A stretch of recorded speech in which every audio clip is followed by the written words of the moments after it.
नमस्कार दोस्तों, स्वागत है आपका मेरे YouTube चैनल पर।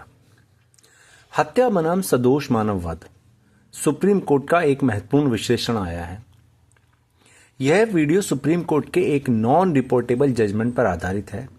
इसका अर्थ है कि यह निर्णय किसी भी अन्य न्यायिक मामले में कानूनी मिसाल प्रेसिडेंट के रूप में उद्धृत नहीं किया जा सकता। इस प्रस्तुति का उद्देश्य पूर्णतः शैक्षिक और विधिक समझ का विकास करना है।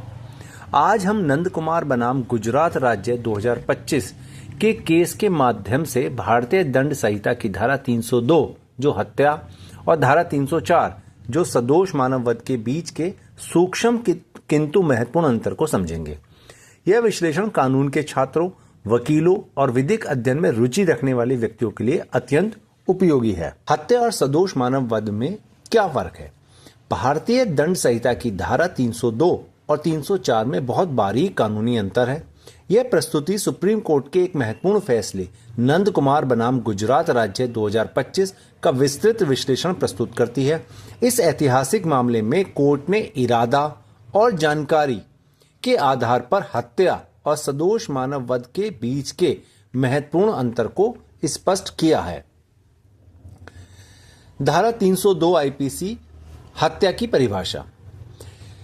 स्पष्ट इरादा आरोपी का पूर्व नियोजित और स्पष्ट इरादा होता है कि वह किसी की जान लेना चाहता है।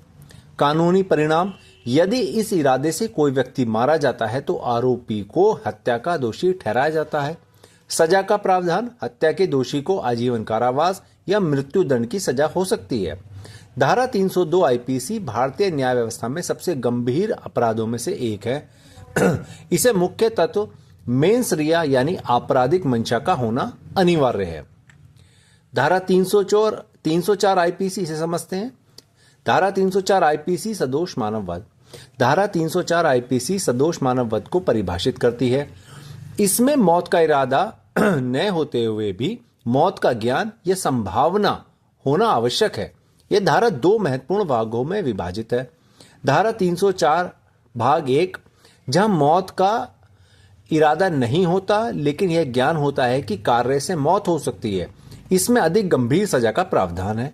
धारा 304 भाग 2, जहां केवल चोट पहुंचाने का इरादा होता है लेकिन मौत की संभावना होती है, इसमें तुलनात्मक रूप से कम सजा होती है। यह अंतर न्यायिक प्रक्रिया में अत्यंत महत्वपूर्ण है क्योंकि यह आरोपी के मानसिक दृष्टिकोण को परिभाषित करता है। नंद कुमार केस घटना का विवरण जानते हैं। 12 जून 1998 दोपहर का टाइम नंद कुमार और उसके भाई के बीच पारिवारिक विवाद शुरू हुआ। तनाव बढ़ने लगा और स्थिति गंभीर हो गई। 12 जून 1998 रात के वक्त विवाद के दौरान नंद कुमार ने चाकू से लुइस विलियम्स को घायल कर दिया। चोट गंभीर थी। 25 जून 1998 पीड़ित लुइस विलियम्स की घटना के 13 दिन बाद अस्पताल में मृत्यु हो गई। मामला हत्या का बन गया। लेकिन यह घटना एक साधारण पारिवारिक विवाद से शुरू हुई लेकिन एक गंभीर कानूनी मामले में बदल गई जो अंततः सुप्रीम कोर्ट तक पहुंचा। निचली अदालतों का जो फैसला था, ट्रायल कोर्ट ने सभी साक्ष्यों और गवाहों के बयानों की जांच के बाद नंद कुमार को हत्या यानी धारा 302 आईपीसी का दोषी माना। कोर्ट ने उसे आजीवन कारावास की सजा सुनाई। फैसले में चोट की गंभीरता को मुख्य आधार बनाया गया। हाई कोर्ट अपील के बाद हाई कोर्ट ने ट्रायल कोर्ट के फैसले की समीक्षा की और उसे पूरी तरह से बरकरार रखा। हाई कोर्ट ने भी माना कि नंद कुमार का इरादा हत्या करने का था और सजा उचित है। दोनों निचली अदालतों ने घटना की गंभीरता और चोट की प्रकृति को देखते हुए हत्या का निर्णय दिया था। सुप्रीम कोर्ट की गहन समीक्षा हुई। मेडिकल साक्ष्य का विश्लेषण हुआ। कोर्ट ने चोट की प्रकृति, गहराई और स्थान का सावधानी पूर्वक अध्ययन किया। घटना के तथ्यों की जांच की। विवाद की परिस्थितियों, समय और आवेग की स्थिति का मूल्यांकन किया गया। मानसिक दृष्टिकोण का आकलन हुआ। नंद कुमार के इरादे और मानसिक स्थिति का गहन विश्लेषण किया गया। कानूनी सिद्धांतों का अनुप्रयोग, धारा 302 और 304 के बीच के अंतर को लागू करते हुए निष्कर्ष निकाला गया। सुप्रीम कोर्ट ने पाया कि नंद कुमार ने हत्या का इरादा नहीं किया था बल्कि उसे केवल चोटों की गंभीरता का ज्ञान था। इरादा बनाम जानकारी, यह केस का सबसे महत्वपूर्ण कानूनी बिंदु है। इरादा को समझते हैं, इंटेंशन। जब किसी व्यक्ति का स्पष्ट और पूर्व नियोजित उद्देश्य किसी की मौत का हो, यह सोच समझकर लिया गया निर्णय होता है, इसको इरादा कहते हैं। जानकारी, जब व्यक्ति को यह पता हो कि उसकी हरकत से मौत हो सकती है लेकिन मौत का इरादा न हो, यह परिणाम की जागरूकता है। यदि किसी को मौत का इरादा नहीं लेकिन जानकारी हो कि उसकी हरकत से मौत हो सकती है तो यह हत्या नहीं, सदोष मानव वध माना जाएगा। यह केस भारतीय न्यायशास्त्र में इस महत्वपूर्ण अंतर को समझाने वाला एक मील का पत्थर है। इस केस का महत्व, कानूनी स्पष्टता। सुप्रीम कोर्ट ने स्पष्ट किया कि केवल एक गंभीर चोट लगने से हत्या सिद्ध नहीं होती, आरोपी के मन में इरादा होना अनिवार्य है। न्यायिक संतुलन, यह फैसला दर्शाता है कि न्याय केवल परिणाम पर नहीं बल्कि मानसिक दृष्टिकोण पर भी आधारित होना चाहिए। मिसाल स्थापित हुई, यह केस भविष्य के समान मामलों के लिए एक महत्वपूर्ण कानूनी मिसाल बन गया। मानसिक स्थिति का महत्व, ज्ञात होने पर भी सजा में महत्वपूर्ण अंतर आता है जो न्याय की सूक्ष्मता को दर्शाता है। आवेग और आत्म उत्तेजना की भूमिका, कोर्ट का निष्कर्ष, सुप्रीम कोर्ट ने स्पष्ट किया कि आवेग और आत्म उत्तेजना में हुआ हमला स्वतः ही हत्या नहीं माना जाएगा। घटना की परिस्थितियों का विश्लेषण आवश्यक है। अचानक उत्तेजना, विवाद के दौरान अचानक उत्पन्न हुई भावनात्मक स्थिति। तात्कालिक प्रतिक्रिया, बिना सोचे समझे की गई हरकत, पूर्व नियोजित नहीं। कानूनी परिणाम, हत्या के बजाय सदोष मानव वध की श्रेणी में आता है।